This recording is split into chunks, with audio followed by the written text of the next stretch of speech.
The best way to learn a language? Immersion, living where the language is spoken and using it every day. But if that's not in the cards for you this year, you can still learn a language the second best way, and that's with Babbel.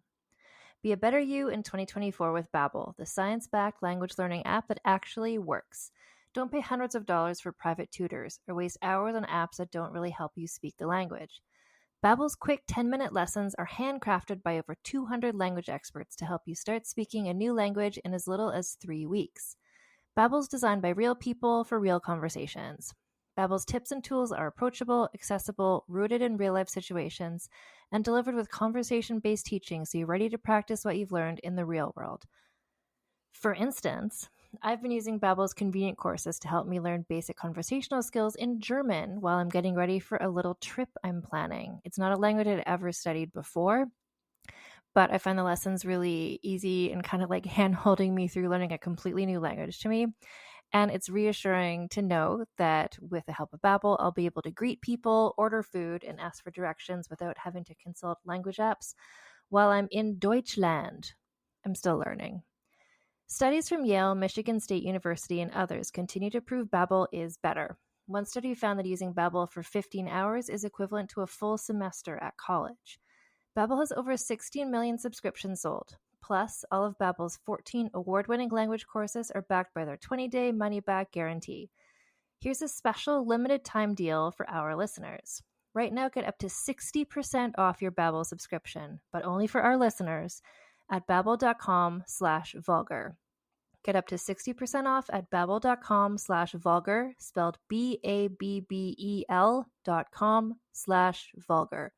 Rules and restrictions may apply. Hi, this is Rob Benedict. And I am Richard Spate. We were both on a little show you might know called Supernatural. It had a pretty good run, 15 seasons, 327 episodes. And though we have seen, of course, every episode many times, we figured, hey, now that we're wrapped, let's watch it all again. And we can't do that alone, so we're inviting the cast and crew that made the show along for the ride. We've got writers, producers, composers, directors, and we'll of course have some actors on as well, including some certain guys that played some certain pretty iconic brothers. It was kind of a little bit of a left field choice in the best way possible. The note from Kripke was, he's great, we love him, but we're looking for like a really intelligent Duchovny type. With 15 seasons to explore, it's going to be the road trip of several lifetimes. So please join us and subscribe to Supernatural then and now.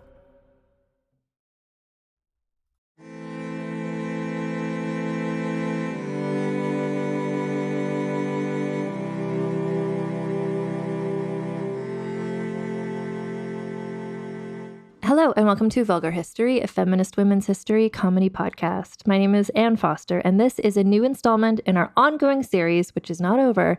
There's something about Mary, Queen of Scots. So in the season so far, we've looked at who we looked at. We looked at Catherine de' Medici, Mary, Queen of Scots herself in 20.5 hours of episodes, Mary's mother, Marie de Guise, her grandmother, Margaret Tudor. And today we're going to be looking at Mary, Queen of Scots' sister-in-law, and childhood companion, Elisabeth of Valois. But we're very much going to be looking at her story in the context of Mary, Queen of Scots, and especially of Catherine de' Medici, who was Elisabeth of Valois' mother. And that is because I'm so lucky to be able to talk with author Leah Redmond Chang, who her book, Young Queens, 3 Renaissance Women and the Price of Power, has just come out. You should be able to get a copy of it wherever you get your books from. And this book is a triple biography of Catherine de' Medici, her daughter Elisabeth of Valois, and Mary, Queen of Scots. So the book is described as the boldly original, dramatic, intertwined story of Catherine de' Medici, Elisabeth de Valois, and Mary, Queen of Scots, 3 queens exercising power in a world dominated by men. And because we have talked at length about Catherine and about Mary, today I've invited Leah on to talk about Elisabeth of Valois, who's a person who honestly I knew next to nothing about until I read her book. She's kind of there in the background for context. So she's the oldest daughter of Catherine de' Medici, the older sister of Queen Margot, who we've talked about in previous episodes. And she was married as a young teenager to Philip of Spain, who is the same Philip of Spain who was previously married to Mary I, Elizabeth I's sister. And I'd only known about Philip really in the context of him being kind of a shitty husband to Mary I. But here we see him in a different way in his marriage to Elisabeth of Valois. We also talk more about his son, Don Carlos. And in the whole Mary Queen of Scots saga, both Philip and Don Carlos kept coming up as like potential husbands for her. So we learn a bit more about them, what's going on in Spain. There's a surprise appearance, but I won't spoil it for you yet. One of Elisabeth of Valois' ladies in waiting is a person who we've talked about on this podcast before in a previous season. So anyway, I was so delighted to have Leah here to talk with me about Elisabeth of Valois.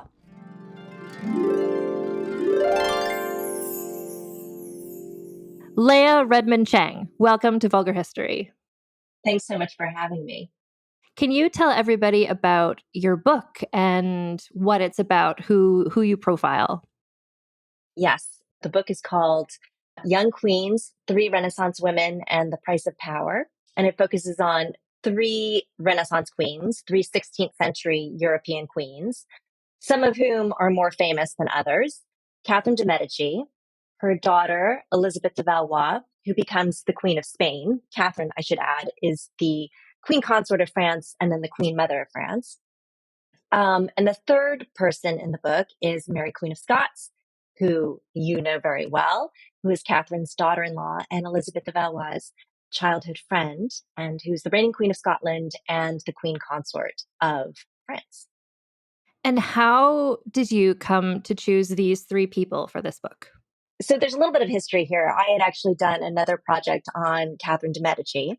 And in the course of that project, I had seen her voluminous correspondence with Elisabeth of Valois, but it was kind of one-sided. There wasn't a lot coming from Elizabeth. There was a lot from Catherine, but not necessarily a lot of replies. And I was sort of amazed at how little I knew about Elizabeth because I had studied the Renaissance for a really long time. And I thought it was sort of odd that I knew nothing about this young Queen of Spain. So I went looking for her. I did find some of her correspondence. There is less than the surviving letters from Catherine. And but I was really researching that relationship. And in the course of doing that, I saw that at a certain period of time, they were kind of plotting about Mary Queen of Scots. So this was intriguing, very, very interesting. And that's when I remembered that Mary had really spent the first, chunk of her young adulthood, her childhood and her young adulthood in France. And I realized that they all knew each other. So it was sort of a natural, logical place to start. The court of France, when these 3, well, I'm going to call them women, but 2 of them were girls, were living together at the court of France, and then go from there. So in some ways, the grouping was sort of a natural one to choose. It's interesting to me because there's been, just in my research, I've found a number of dual biographies. So there's one that's Catherine and her daughter Margot, and there's one that's Mary and Elizabeth I. Or there's one that's Catherine and Elizabeth I. So this is a new combination of people. And Elisabeth of Valois is really the wild card here because I don't even know if there's been a biography of her before. Do you know if there has been? There was a 19th century biography of her, and there's a scholarly biography in French, and there's some Spanish biographies of her, but nothing in English, and certainly not a biography that's written for the more general reader. A lot of this stuff was written for scholars. Well, there are a couple of reasons, and I do want to say that Elisabeth de Valois was kind of the reason why I wrote the book. After I kind of did all this work on Catherine and Elizabeth and Mary, I thought, we really need to get Elizabeth out there. That she was sort of the inspiration, and then it became natural to talk about the 3 of them.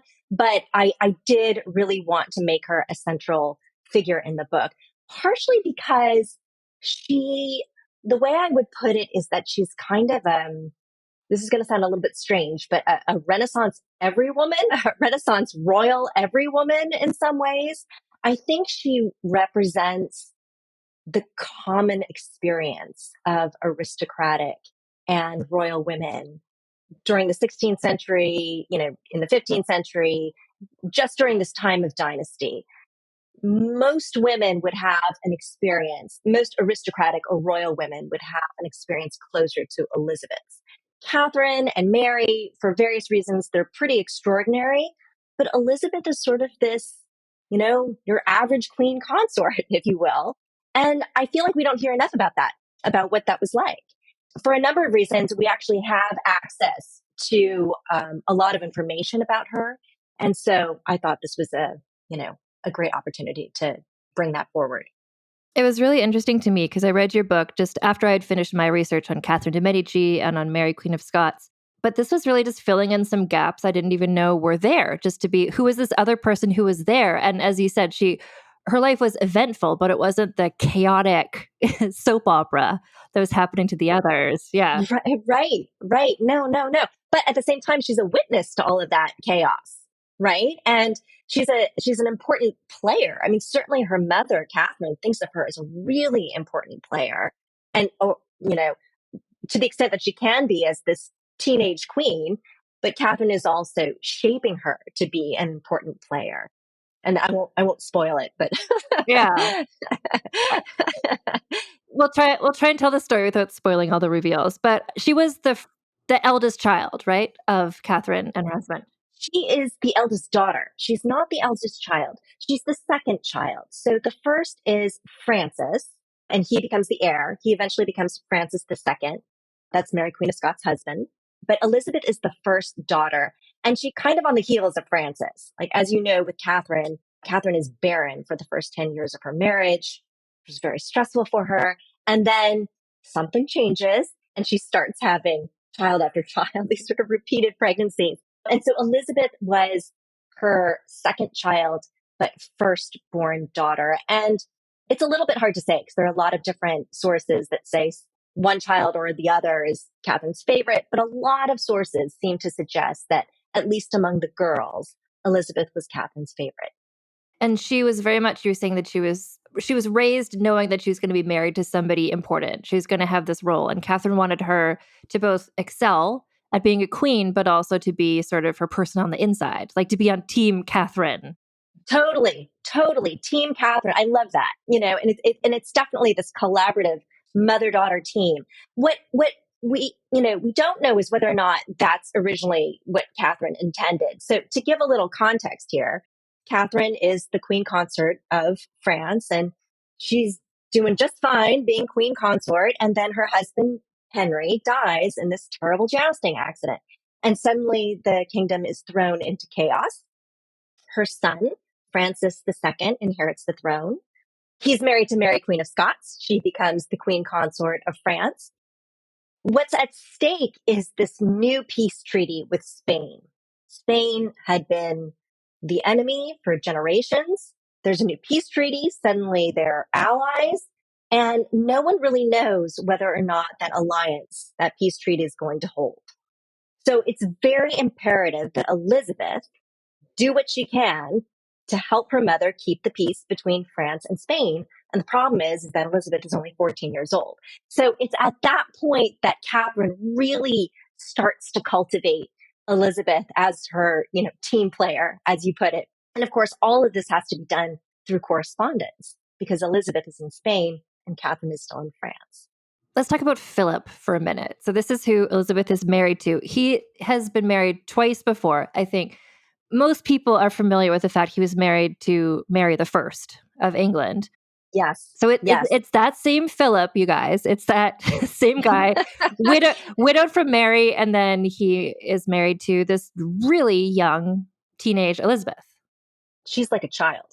She's still playing with dolls. They actually talk about that, her ladies in waiting, who write to Catherine. And, Philip is kind of known to be a bad husband, right? Certainly if you know about Philip and Mary I of England, you know that he's not a great husband. He abandons Mary I of England, more or less. And so Elizabeth is marrying this man who doesn't have a great track record with his wives. He's 20 years older than her. He's known to be austere. He's very pious. Elizabeth wouldn't necessarily have had a problem with that. He's sort of this unknown quantity to her. He used to be the enemy. I mean, just a few months before he was the enemy. And I think that often we have trouble kind of wrapping our minds around that, how these alliances or these relationships could shift, could turn almost on a dime. So for instance, Philip, who was kind of this, I would imagine, sort of monstrous figure in the eyes of the French, is suddenly her husband, right? I often try to kind of get myself into Elizabeth's head to see how, or to imagine how she must have thought of that. It must have been terrifying. Well, and in one of the letters, she says before she meets him, it's so sweet. She's so sweet, like, especially because you have so much of her own words, translated, of course, but she's saying, like, "Yeah, I want to do a good job and I want to be a good queen." And she's like, "I hope he'll be like a husband and also like a father for me." She says that, right? She says that. And, I sat with that letter for a long time. And like you said, it's moving, right? You see her as this child, who's just trying to wrap her mind around what this marriage is going to be. And of course, she's saying that on the heels of her own father's brutal death, and she loved her father. Henry II was a very good dad, I will say. And so his children seem to really love him. So this has been this horrible, traumatic experience. And now all she can hope for, what she has to sort of imagine is that Philip is going to replace her beloved dad, because that's the only way she can relate, I think, to an older man. Well, and then also in terms of her ladies in waiting. So when she was in France, she was, and I talked about this in the Mary Queen of Scots episode, but she was raised like siblings. Like she was like a sister to Mary Queen of Scots. The children were in the nursery together. And I think even when she and Mary are writing to each other, they're calling each other sister and things like that. Yes. So it's not just Elizabeth wanting to replace her beloved father who just died, but also her friend group, her entire life. So she comes over to Spain. Yeah. Yes, totally. Catherine is worried about a lot of things. That poor woman, actually, when I think about, sending off Elizabeth to Spain with, the political world in France, just sort of crumbling around you. But she is very worried about Elizabeth personally, and she's also worried about Elizabeth politically. So she sends a lot of very trusted French ladies in waiting with Elizabeth. And she also sends some very high ranking noble women. The Mademoiselle de Montpensier, who's this very wealthy heiress and a cousin to Elizabeth. And she's about Elizabeth's same age. And I think the idea was that, she was going to have this little friend, this friend in court with her, who was of a certain noble ranking that would match Elizabeth and therefore be acceptable to the Spanish, because the Spanish are really sticklers about things like rank and appropriateness. Oh, speaking of, there's several moments in your book where you describe Elizabeth. There's these she was frozen with indecision. Who is the higher rank of this? Who gets out of the carriage first or whatever? And she's just like, I don't know. I'm 14. I'm in Spain, but it's so important to the Spanish people. Yes. Yes. And she knows that. She knows. I mean, it's like your first day on the job, right? Where you already have a sense of the office vibe and you have to make the right choice. I think that's what Elizabeth was going through. And, she has a lot of advice from these ladies in waiting that I've just spoken about. But in the end, she is the queen already, even though she's 14. And so it's up to her to make the right decision. And sometimes she makes the wrong decisions, like any child would. And, that actually ends up having some serious political implications. I kept thinking this would be a really interesting film or a TV show or something, or even I was seeing it very cinematically, just this young girl who is just so in over her head, but she's so determined to do everything correctly and to do everything right. And her mother is writing her these letters being like, here's what you do, like trying to support her as best as she can. Like it was a really, like you said, it's a really sort of moving situation. I couldn't help but just my heart goes out to her. Yes. And to Catherine, right? I mean, I often think about that, what that must have been like without the immediacy of communication that we have today. Hoping your letter gets to your daughter in time before she makes, the wrong decision. Hoping the people that you've placed around her are going to steer her well. Hoping that she doesn't get sick or offend her new husband, who really has the power to do something terrible, both in Spain and, towards France. So I feel for both of them. I feel for the young girl, but I also feel for the mother. Mm-hmm. You're right. Just thinking about that now too, the immediacy of it, because some of these things are quite time sensitive. Her questions she has or Catherine's advice, but it's, you have to wait for the courier to get there. Can you talk about the way, and this is a bit later in their story, but the way that they wrote these very frustrating letters to you, where they were just like, could you do that thing I talked about with that person? We both know what that, like. Oh my God, totally. Yeah. So the thing about these letters is that they couldn't necessarily say exactly what they meant because letters aren't secure. Letters get lost. They get lost all the time. People could steal them. Spies could open them and read them. There are all sorts of ways in which sending a letter is not the most secure form of communication. And because Elizabeth was so young, Catherine didn't use code with her. She didn't use cipher. Also because if that did fall under the eyes of some Spaniard or some spy, it would be clear that Catherine was communicating something secretive and that wouldn't look so good, right? Because Elizabeth is supposed to be the loyal queen consort of Philip II. So they found these ways to kind of hint at things, right?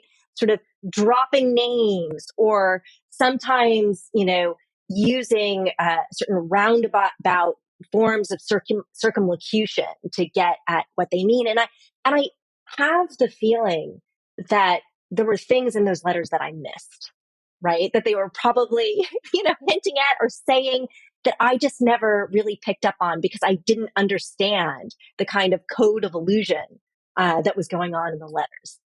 And that was so interesting coming off of, as you're well aware, like just this past year, the cipher of Mary Queen of Scots that was cracked, right? And so I read up on that, and it's, this symbol means this and this means this. And that's, once you figure that out, like crypto quote, then you can understand it. But this, there's no way to understand it because this is all just in their hearts. This is all just in their minds.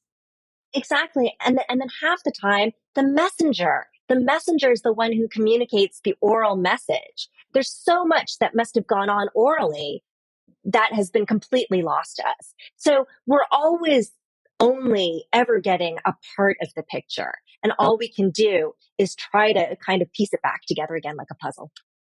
Well, and that just for the listeners of this, there was a part in the Mary Queen of Scots episode I did where she was giving birth and she wrote a will. And one of the things that her bequest was to David Rizzio's brother. And it just said, like, I'm going to give you this and do with it that thing that we said that you should do. Like, it's that sort of thing where you're just like, what is that? What are you doing? And what was it? And I'm dying to know. Oh, yeah, no, I know. I always feel like with history that almost by definition, we have it a little bit wrong always, because there was probably there's probably a show or maybe another book, something to create where you could see all these various different scenarios, around, say, a single object or the will or a single event. Just kind of reimagining how history might have gone if we had just one more detail.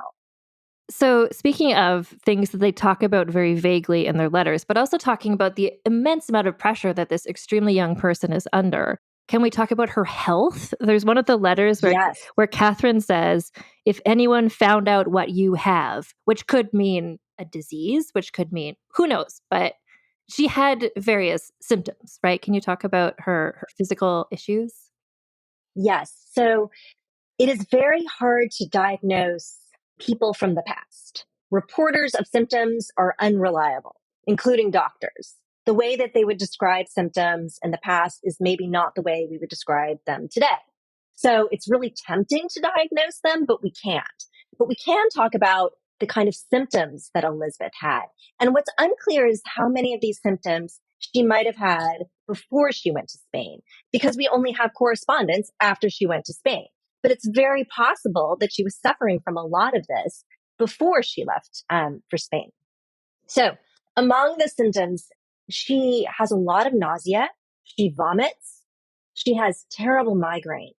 She has nosebleeds. She often feels kind of faint. She has what Catherine describes as fullness, but it's really not clear what that is. It's probably an allusion to too much blood. We're still operating in a world that believes in humoral theory. So it's probably a reference to her somehow having too much blood, maybe because she isn't really menstruating yet. That's the other huge thing about Elizabeth, is that she struggles with her menstrual cycle, possibly very much like Mary the First of England did. That's also something that's still not totally clear. So she has this spate of symptoms, which to some degree, you kind of look at that and you say, I wonder if she's an adolescent girl just struggling with hormonal changes, that could have been the case. Or, maybe she's really stressed. She is, after all, under a ton of pressure. Or maybe she's just having trouble adapting to the new food. Or maybe she's always had an illness. She does seem to have some version of these symptoms until the day she dies. So it does seem like there's something chronically wrong with her. But what it exactly is unclear. But it did make Catherine very, very worried. And that's another really touching thing. People think, including myself, Catherine de' Medici is this like formidable, fierce woman, but these letters are just like, oh my God, like giving her advice. Because Catherine, she was really interested in not chemistry, but like making creams and tonics and things. And so she would like prepare mixtures to send along, right? Yes. And I kind of wish I had her mixtures, because the way the French ladies talk about them, this stuff was really good. So, Elizabeth has smallpox. She has some scarring on her face. Catherine is terrified that these scars are going to be permanent. And the French ladies in waiting are saying, please send us more of your balm, because we don't trust any of the cosmetics here. So it must have been pretty good. Maybe she brought it over from Italy. Who knows? But she was. And she's very hovering in some ways over Elizabeth, in both good ways and bad ways. I do think you see in these letters a little bit of the kind of controlling helicopter mom that Catherine is known to be. I like to think she had her reasons, but it's also these letters show a woman who really loves her daughter. And I feel like that is not something that we normally associate with Catherine de' Medici, but it's what I saw, in her letters. This mother who was grieving the departure of her daughter, was really worried about how she was going to do, who really needed her emotionally in some ways, and who loved her. Just quite simply, she loved her daughter. Well, and just on top of all of the stresses that we've already discussed about, the weight of the peace between two nations resting on her behavior, and she has this much older husband, and she's in a different country. She didn't speak Spanish initially, but also you just mentioned that she wasn't menstruating. Like the whole thing is like, let's have this young, fertile, allegedly young woman, so she can start having some children, so they can have some heirs. And for 6 years, she doesn't have any children. Right. And it's almost like she inherited her mother's problem, right? So Catherine is barren for 10 years, and Elizabeth struggles with her fertility too. And that must have been horrifying for Catherine, right? Because that must have been something she felt in her bones, the stress of that infertility. And now her daughter is suffering from it too, and the stakes are still higher. So yeah, she doesn't have her period. I don't think she had her period when she went to Spain. There's the possibility that she's gotten it once, but she is by no means menstruating regularly. And Catherine writes these panicked letters to the chief lady in waiting, Madame de Clermont. Tell me when her period's coming. Tell me the moment her period comes. You just know that when she got that news, Catherine would breathe this sigh of relief. So it's very irregular. And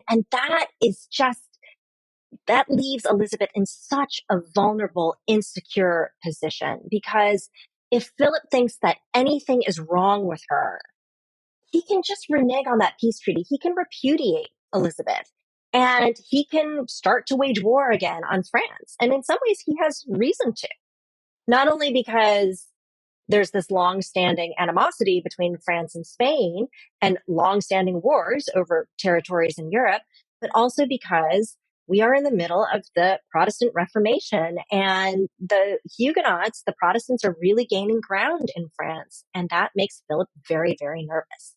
So Catherine needs Elizabeth to be secure in her place at court.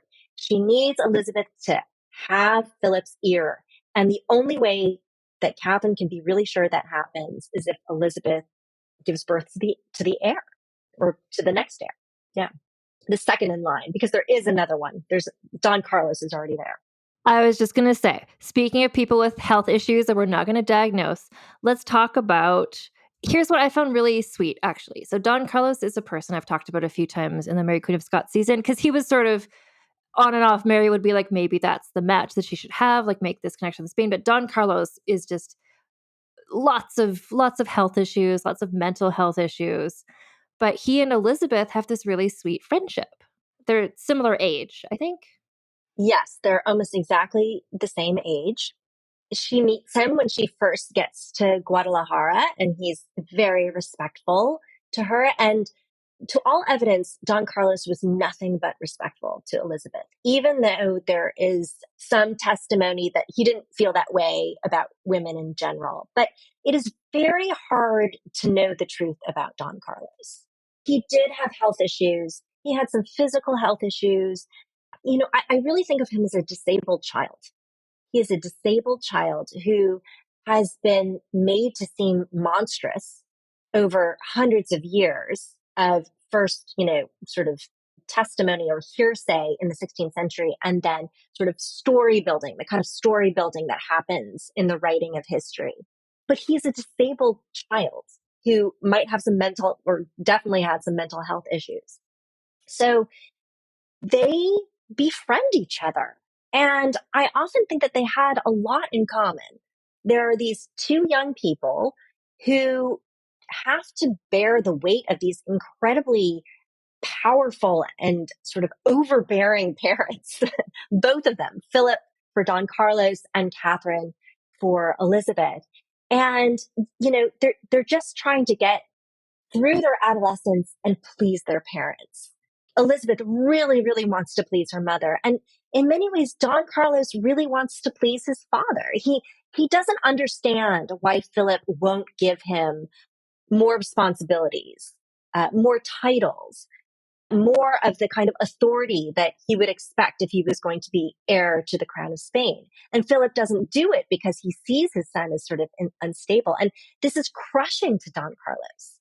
He doesn't understand why his father is holding him back. So in some ways, I think that I like to think that they supported each other, that there was a kind of a unique empathy maybe that they felt for each other, and they had similar interests.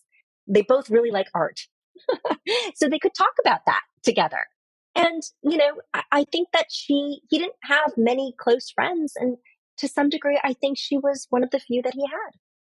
We don't have time to get into what happens with Don Carlos, but when he's taken away, she was grief-stricken for days, right? She wept for, yes. Yeah. And prayed, wept and prayed. Yeah, for days. And the French ambassador writes to Catherine about this. I mean, he's clearly very moved by the level of emotion that he's seeing in Elizabeth. And that has since been sort of turned around. It starts in the 17th century that, actually Elizabeth and Don Carlos were lovers. And, that's what that was. I don't think that was it at all. I think they were friends. Speaking of friends and speaking of art, I do not know how to pronounce this person's name, so I will let you do it, but it's like Sophonisba. Sophonisba Anguissola. Yes. Thank you. Yes. Thank you. Yes. Oh, one of my favorite characters. Yeah. So I love this. Just explain how she enters the story and who she is. So Sophonisba Anguissola is actually a woman to know. She's one of the great female artists of the Renaissance. She's Italian. The reason why the court of Spain knows of Sophonisba is because the Spanish really control a lot of Italian territories, including Milan. And Sophonisba is a young woman. She's already making a name for herself as an artist.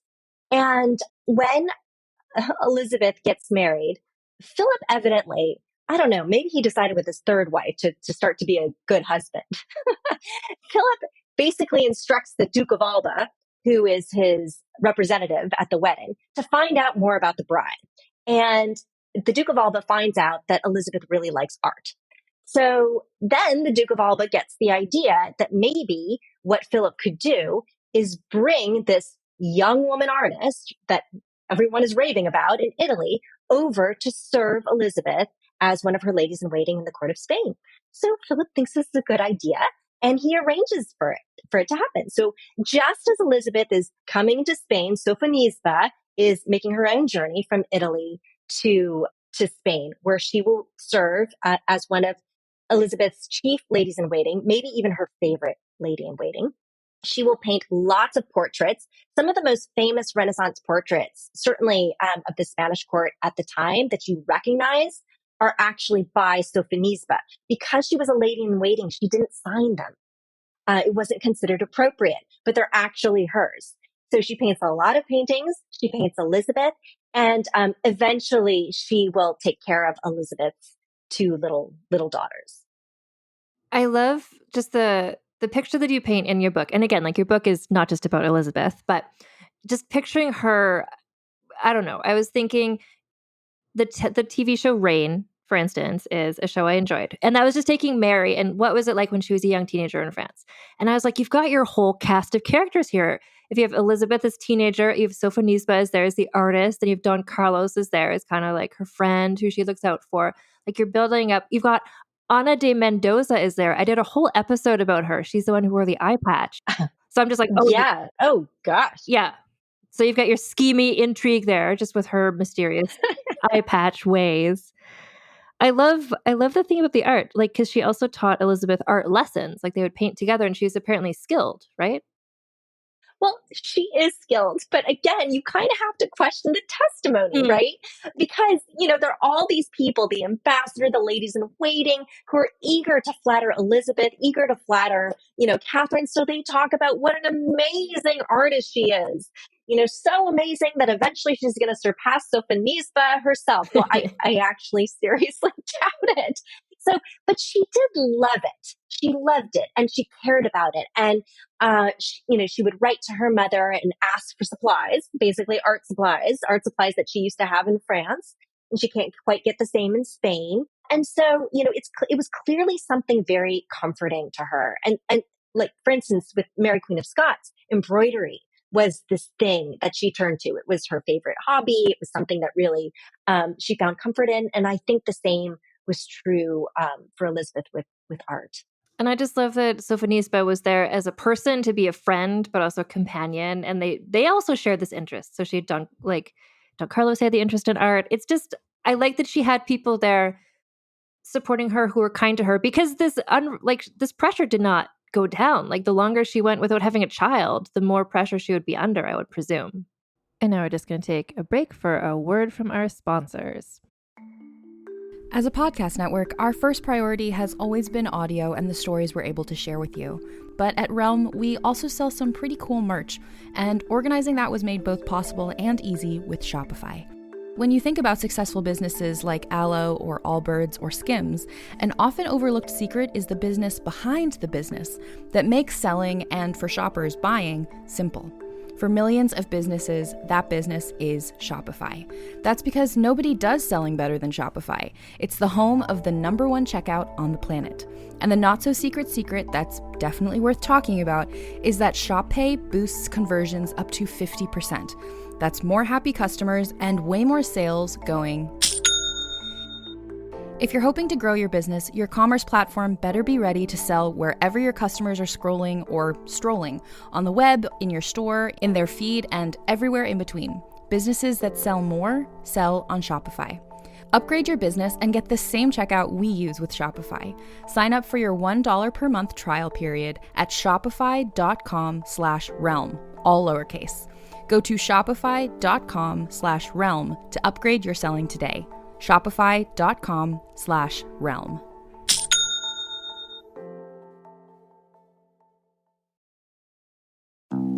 Hi, I'm Jennifer, a founder of the Go Kid Go network. At Go Kid Go, putting kids first is at the heart of every show that we produce. That's why we're so excited to introduce a brand new show to our network called The Search for the Silver Lining, a fantasy adventure series about a spirited young girl named Isla who time travels to the mythical land of Camelot. Look for The Search for the Silver Lining on Spotify, Apple, or wherever you get your podcasts. People often look at me with confusion when I ask them what their only one in the room story is. They think it has to be like mine, where I went to a 600-person event and discovered that I was the only Black person there. I know. Horrifying, right? Hi, I'm Laura Cathcart-Robbins, and I am the host and creator of the podcast Only One in the Room. Every week, my co-host Scott Slaughter and I invite you to join us for an hour and lose yourself in someone's only one story. This podcast is for anyone who's ever felt alone in a room full of people, which is to say that this podcast is for everyone. And we're back. Yes, for sure. And at the same time, maybe it's because she did have these people around that Elizabeth ultimately is a successful Queen of Spain, at least by some measures, if not others. She really does become a beloved figure at the Spanish court. That may have something to do with her personality. I think she melded well with the expectations of the Spanish. She was very gentle. She was very kind, as we've already seen with Don Carlos. Just not a very forceful personality, at least not in a public way. Or if she did have one, and there is evidence that she actually could stand her ground, she kind of knew how to dial it in the right directions at the right time. So, by the end of her life, she really is this beloved figure in Spain. Unlike Mary Stuart in Scotland or even Catherine in France. But maybe that does have something to do with who she's surrounded with, that she started to, start to feel at home in Spain. And it helped too that she was only 14 when she came. So she essentially finishes growing up in Spain. So she has two pregnancies that are three, I guess. Anyway, there's miscarriages, there's stillbirths, but she gives birth to two daughters in quick succession. And her pregnancies with her other health issues are just dreadful experiences. Catherine, very worried. Catherine is very worried. I actually think that the pregnancy, again, you don't know. One of the other problems with, tracking these illnesses of these royal women is that everyone kind of is focusing in on every single symptom, and it's hard to know if these are like normal pregnancy symptoms or if there's something more ominous going on. But for sure, Catherine is very worried. All women had to worry that they were going to die in childbirth. So Catherine is not only worried that Elizabeth, her daughter, will die, but she's also worried about, the political alliance if her daughter should die, as well as Elizabeth's dowry.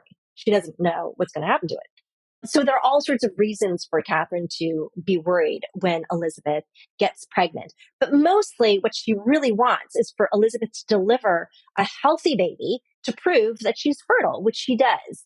The one disappointment is that it's never a boy, right? It's these two girls, both of whom eventually Philip grows very, very close to. But where Elizabeth doesn't succeed as a queen is she never actually gives birth to a boy. I was just looking, just as I was reading your book, I was taking some notes of phrases that caught my attention. And I think this was from one of her pregnancies. Anyway, it was described that she had, quote, infinite vomiting, which is... No, okay, yeah, that's probably a very traumatic symptom, right? Although again, right, we see that today with women. It's just that now we have medicine for it. Yeah, exactly. Right. So when you think about that, these royal women, they are kind of baby making machines, and they just have to suffer through all the symptoms, hope they come out alive on the other end so they can do it all over again. Yeah, that's the thing. I'm sure it was so stressful for everybody that she didn't conceive a child for 6 years. But once she started having the children, then there's new things to be worried about, basically. Is she going to survive the childbirth, and is it going to be a son?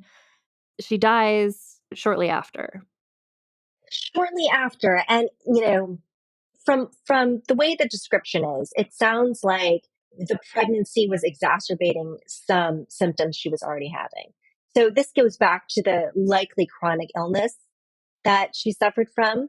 The pregnancy clearly exacerbated that. And so she ends up more or less having a stillbirth. The baby's about 5 months, in the womb. And then she dies soon thereafter. And it's very sad. It's very, very sad. And that baby was also a girl. And then the funeral, like you were saying that she became this beloved queen of Spain, and that's how she was treated upon her death. Like you could see how much everybody really cared for her and loved her as their queen. Yes. Genuine mourning. I think Philip really mourned her. One of the remarkable things about Elizabeth, especially because Philip was this neglectful husband for his first two wives, is that he seems to have grown genuinely close to Elizabeth. Something about her pleased him. I think it's because, at least partly because she ended up taking his side. Philip did not agree with Catherine's policies of religious tolerance in France. And Elizabeth, she supported her mother, but she kind of agreed with her husband about it, that the French should find a way to quash, to destroy French Protestantism.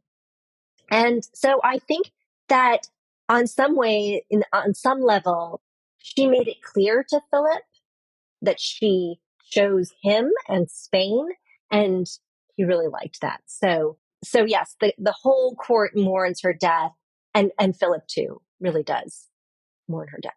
It's so tempting for me to think like, well, what could have happened if she had lived longer? And I think she was someone who could have accomplished a lot. She was an interesting person politically, like as she became an older person, more mature, understood the situation of what was going on better. I think she could have. Well, and then also everything changes, who Philip marries next. But it's just such a sad thing that she dies so young. She's in her 20s, right? When she dies, like 20. Yeah, she's 20. She's 22. Ugh. She's 20. There's a little bit of confusion about her birth date. So I subscribe to the work of one scholar who points out the sort of irregular dating practices that the French had at the time, which makes her 22 at the time of her death. Mm-hmm. So, I mean, just sort of mind-blowingly young.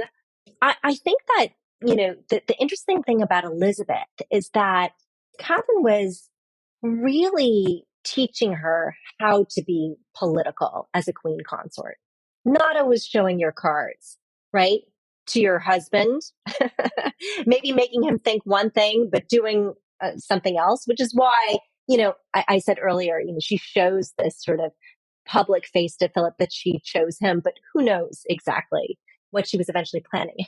And I think had she lived longer, she, really would have been quite an influencer behind the throne in many ways, but she never gets that chance. Yeah. Your book, again, is about the three of them together. And so you weave it together. And I love the way that you did that because I wasn't sure going into it, knowing that her life was so much shorter than the others. But you sort of, all three of them are there throughout the whole story to sort of weave in and out of each other's lives. And you talk a bit about how Mary, Queen of Scots, at some points appeals to her for help because Mary is appealing to everybody. But Elizabeth, I mean, her loyalty is to Spain and to her mother, and she can't help out her childhood friend. Right. And that's an interesting thing to think about. When Mary and Elizabeth were growing up together in France, they were children, right? And, Mary certainly thought of her childhood in France as this sort of idyllic time. And in many ways it was because it was simple, right? But as they get older and as they fan out to different kingdoms and things happen that fracture certain alliances or friendships, it's that cliched expression that blood is thicker than water. But for sure, Elizabeth was going to choose her blood loyalty, her loyalty to her mother over any kind of residual friendship she felt for Mary. And, it's hard to say that it was black and white. I can't say that Elizabeth didn't feel regret that she has to make that choice of, choosing Catherine's side over Mary. For all I know, it was a difficult decision for Elizabeth to make. That's sort of something that archive doesn't always let you into, right? You can't always get into the complexity of their minds. But, when push came to shove, she owed her loyalty first to Catherine or maybe Philip, and then, Mary only way down on the list. Exactly. Yeah. Which is, it's just an important thing to remember. Well, that loyalty was so important to her. Like her devotion to her mother was so clear throughout her letters, like throughout their communication, which is, a fairly short period of time. But she was always so loyal to her mother, so loving to her mother. You see in the words that how she talks to her, that she admires her and she wants to please her and do what she wants. Like a young girl for her mother. I mean, to me too, that expression of love was very much evidence of her youth. Again, had she lived longer, maybe she would have been able to cut the cord a little bit more. But even though, she's in Spain, she never fully cuts it. She's still very tied to France. And Elizabeth was known as the Queen of Peace. That was sort of the moniker that she was given upon her marriage to Spain, because her marriage seals this peace treaty between France and Spain. But in some ways, that's just how she lived out her life, always a little bit between the two kingdoms, doing what she could to kind of be the intercessor between those two kingdoms. Had she lived longer, who knows what would have happened. So in some ways, she remains the Queen of Peace, in part because she dies young. That's interesting how she was literally the Queen of Peace because of this. Her marriage was this peace treaty, but as her personality-wise, she wanted to, mediate between other people and kind of make everybody get along. That just seems like, in a small way and in a big way, that was very much what she was about. Yes, I agree.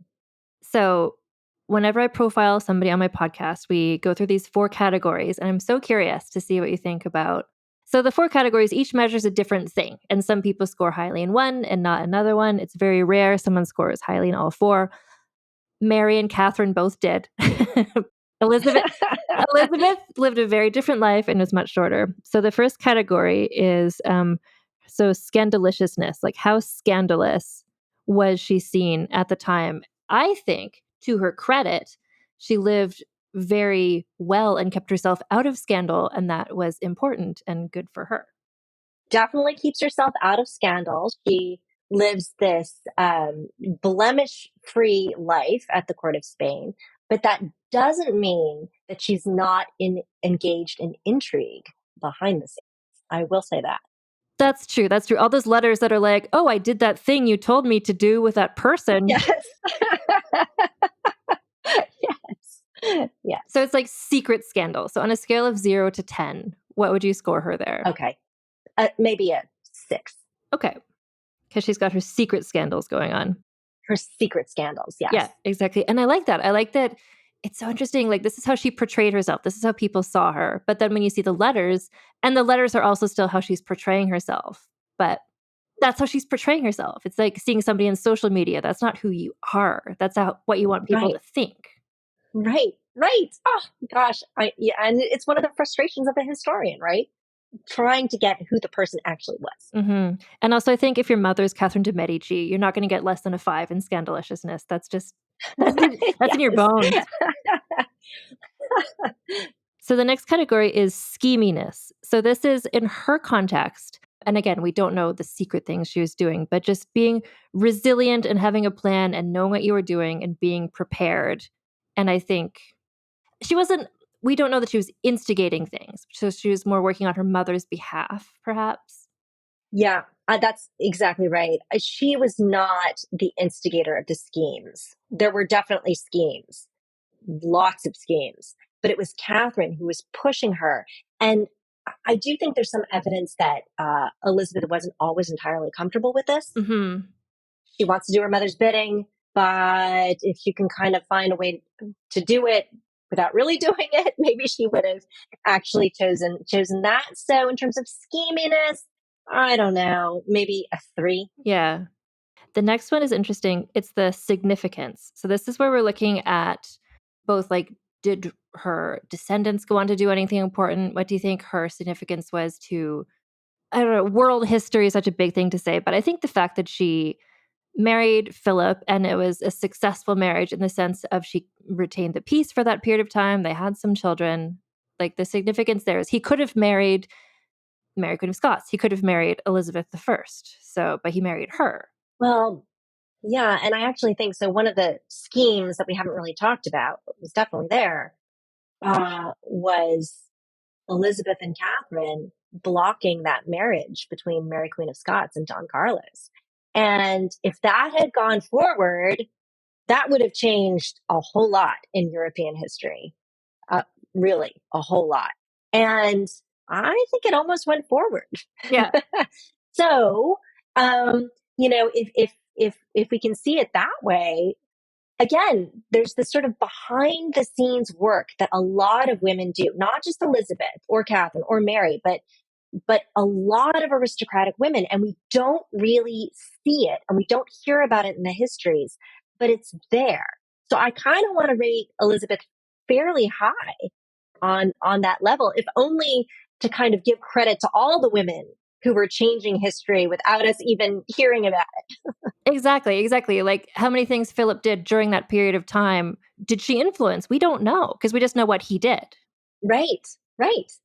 Because women's role isn't recorded in a way that is easy to follow. So I don't know. I'm going to rate her high. I think it's a 9 for sure. I think if she hadn't married him and if she hadn't been savvy enough to be kind and sweet and nice and get along and make Spain love her, like things could have gone.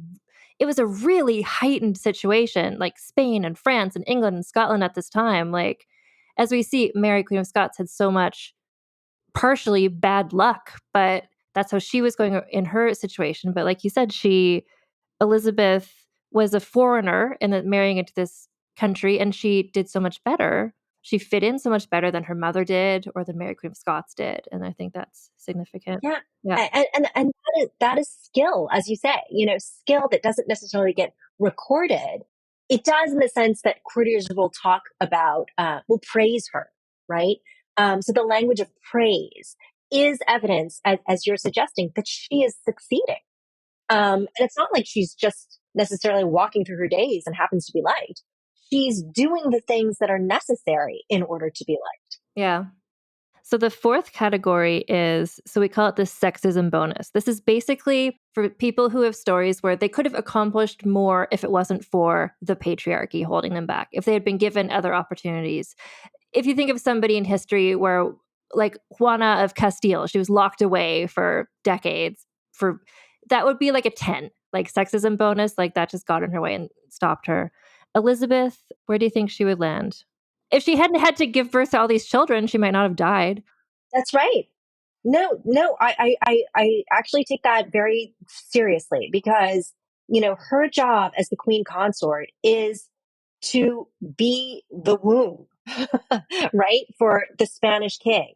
That is her number one goal. And, it probably did exacerbate her health problems. Maybe it killed her in the end. She hadn't died, who knows what she would have accomplished. And if she hadn't had that pressure to be bearing children, one of the reasons why my book is called Young Queens is I was trying to emphasize that particular pressure on the young, presumably fertile female body.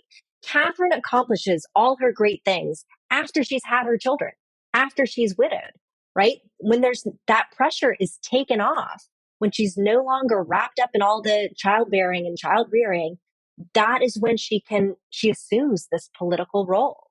So, to some degree, the fact that monarchy, to some degree, but dynasty relies on these young female bodies, determines Elizabeth's fate in a way that it wouldn't have if she wasn't sort of the linchpin.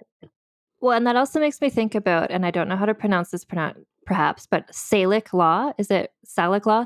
Salic law. Yeah. In France, a woman can't take the throne. So after her brother Francis died and went to Charles, if that wasn't in place, then she could have inherited the throne. Well, she could have. For all of these countries, even where they do allow a woman on the throne, if there's a boy, it always goes to the boy. Yeah. Right. So she never would have inherited the throne. But it's true. Like, if we had the kind of monarchy then that England does now, it would have gone to her. So, or even just on a much simpler level. Maybe Elizabeth would have been an artist. Yeah, I was thinking that too. She loved art. Yeah. She loved art. She wanted to do it all the time. If she didn't, constantly have to be parading herself in front of Philip, being, the queen and trying to have his babies. She would have done something else. So, there are lots of different ways to imagine what she could have accomplished. Definitely. Yeah. And I think it's a funny thing to say, like, she did, as we've discussed, like, she did accomplish a fair amount in her very short life. And it was so much of it was this behind the scenes stuff. But were it not for the patriarchal culture, she could have accomplished different things. She could have, yeah. Right. But the patriarchy prescribes what her role is going to be from the moment she's born. Mm-hmm. So how much on a scale of 0 to 10? How much did the patriarchy get in her way? I forgot that part. 8. Sure. I think to be 14-year-old, like, sent off into marriage and then pressure to have children and then you die when you're 22, like, that's some bullshit there. That's the patriarchy. Right. Exactly. So I'll let you know. So her total score then is 26. And that's actually, I just want to see if that compares to anybody who we've talked about. It's a common score. People who get kind of like high in some things and low in some other things, 26, 27. I'm just seeing, for instance, scrolling up, Catherine de Medici, she got 35.5. It's the meanness and the scandal. Yeah. Mary, Queen of Scots, got 36. But I think they both lived twice as long, at least. So she could have scored more if she lived for longer, but also maybe not. Maybe she would have kept everything close to the chest. People wouldn't know how much of this. To be Catherine de Medici's daughter and to have everyone be like, oh, isn't she so nice? Like, that takes some serious skill. Although Catherine wasn't all bad. I think she Catherine wasn't. has gotten a bad rap. Yeah, no. Catherine is a very complex person. I'm just thinking how Catherine was seen at the time. Yes. Yeah, for her daughter to overcome all of that. It's pretty impressive. But and that's also something else. So your book, Young Queen. So it's talking about Catherine, it's talking about Mary, it's talking about Elizabeth. I think all of them, you bring a really fresh perspective to it. Stories like especially Catherine and Mary, stories that I am quite familiar with in this moment in time. But like, you're looking at them from different angles. Like you were saying, Catherine, what she's like as a mother and all these sorts of things that often get forgotten, I guess. I was very disturbed. I have been for years by this flattened portrait that Catherine gets. I think there's something about our culture. We like evil women. It's easy to build stories on them. And this portrait of Catherine as the evil queen has been going on for hundreds and hundreds of years. And I didn't quite buy it, right? And when she dies, the Kingdom of France is really divided. There are people who hated her, but there's also this outpouring of grief, this sort of despair. Like, what is France going to do without Catherine de Medici? And I think studying or looking at the young Catherine, the very young Catherine, the child Catherine, gave me a lot more sympathy for her. So I wanted to work against this narrative of the evil queen and just create a rounder picture if I could. So there are moments that Catherine gets very controlling and, moments where I definitely wouldn't want her to be my mother. But at the same time, there are these, touching moments and, emotions that she displays that certainly I can identify with. And I just think that that's fairer, more feminist portrait, I guess, to kind of show this woman in as much of her entirety as we can, or at least, to show the complexity of the woman. And the same thing is true for Mary. Just reading her letters closely and really thinking about, well, how old was she when she came back to Scotland, and what had her childhood been like, and how was she raised by her Guise family? I just started to understand a little bit more her psychology, and that I just couldn't help but sympathize with her a lot more. And so that's what I wanted to show. I kind of wanted to show a very human Mary who kind of gets caught in these positions because of the patriarchy that she just can't get out of. And there's no one reason why she gets herself into the trouble she does. There are a number of different forces. But in the end, I at least sympathize with that poor girl, and that's what I wanted to communicate. Yeah, no, and I just did 10 episodes about Mary Queen of Scots. So I have very strong feelings about her as well. And wanting to see her and all the sides of her. And I think the people who wrote the history, which is often Queen Elizabeth's fans, really, they have a reason to want to show Catherine de Medici as a monster, and they want to show Mary. And then Elisabeth of Valois is just kind of like, oh, she was just kind of there. She married Philip and then she died. So I think giving them, I really don't like to be so binary about it, but for so long, books about men, they give them so much nuance, a biography of Napoleon or Winston Churchill or something. And women's history has been like, look at this tragic heroine, or look at this evil person, where it's like, let's just look at them as people. Yes, right. Flawed people, actual people. Yeah. Right. And, when you put it that way, I completely agree with you that a lot of the history is a form of propaganda written. It's very pro-English, certainly the English language stuff that has come down to us. But in some ways, Elizabeth I is really the outlier, right? When you think about these generations and generations of aristocratic women or royal women who have to kind of be the pawns in this dynastic machine, their experience is closer to the Elizabeths and Catherines and Marys. And Elizabeth of England, Elizabeth I, is really kind of the outlier. So if we want to get a better sense of what it was like, to be a woman, certainly a royal woman, but in the 16th century, we should be looking at these other figures. So your book is coming out in North America later this month in August, and you have a website. Can you tell people what sorts of events and things that they can keep an eye out for? Well, I'm doing a number of interviews like this one, and I do really enjoy them. So very glad to be doing them. I am giving a talk at Politics and Prose, which is a bookstore in Washington, D.C., on launch day on August 15th. And so if you're in the D.C. area, definitely come by, or it will be live streamed on YouTube. And then we shall see what other events come my way. Perfect. And people can, if they just go to your website, all of your links are there so they can see what you're up to. Yes, they're all there under LeahRedmondChang.com. Perfect. Thank you so much for talking with me today. I'm always so excited to read a book that was so interesting, and then to see that you're so passionate about it. It's really great to connect with you. Thank you so much for having me. It's really been fun. So again, Leah's book is called Young Queens, 3 Renaissance Women and the Price of Power. It is available everywhere. Really recommend it. Honestly, how much research I've been doing recently about Mary Queen of Scots, Catherine de Medici. I devoured this book. It's telling the story in a new way, just from a new angle, just with some of the letters she's looking at, the research, and just her point of view. It's a really fascinating book to read. And also, you know what? If you have someone in your life who doesn't know these stories, it's a good entry point, I think, as well, because it doesn't assume knowledge. It really handholds you through everything. I was just taking I was reading the ebook. I was taking so many screen captures of just moments and points that I found were so interesting, or just phrases that were so good.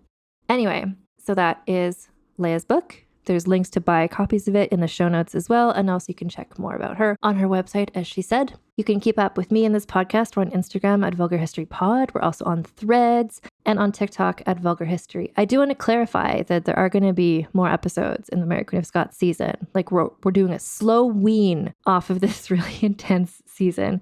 We're going to be talking about 2 more women, 2 more episodes coming up. In between, there's going to be some author interviews. We're back to the schedule I had originally told you we were going to do, which is talking about a Mary Queen of Scots adjacent person, then take a week to have an author interview, then another Mary Queen of Scots adjacent person. So this is still going. I'm not going anywhere. This season is barreling on through to the autumn. Anyway, we are back to 1 episode per week, though, now. So just so you know what to expect from this show. Anyway, you can get in touch with me at my website, which is vulgarhistory.com, where you can also go there to find there are transcripts of the recent episodes done by Aveline Malik from The Wordery. Thank you so much, Aveline, for making these transcripts so people can read the episodes. And there's also a contact form on that website. You can also email me at vulgarhistorypod@gmail.com. We also have merch available at vulgarhistory.com/store. Or if you're outside the US, the shipping is a bit better if you go to vulgarhistory.redbubble.com. We also have a Patreon. So that's where you can get early ad-free access to all episodes. And I do want to reiterate, I'm not going anywhere. There's still more episodes coming. But if you start missing that like twice a week Vulgar History era that we were in over the summer, you can get some more. There's a huge archive of older episodes on the Patreon of the bonus series that we do there.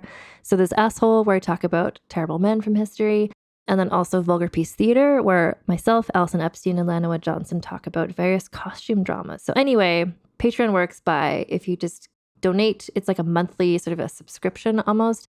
So if you donate at least $1 a month, then you get the early ad-free access to all the episodes. If you donate at least $5 or more a month, then you get access to the bonus episodes, as well as our Discord server, which is a place for Patreon members at those levels to hang out. And we're having a nice time. And I'm going to be honest, in one of the conversations on that Discord server, I learned about a new historical person who I am really compelled by, and I found a way to insert that person into an upcoming episode. Anyway, all these things are happening. Weekly episodes of Vulgar History. Everybody should read Young Queens. And thank you so much for listening, and keep your pants on and your tits out. Vulgar History is hosted, written, and researched by Anne Foster and edited by Christina Lumagi.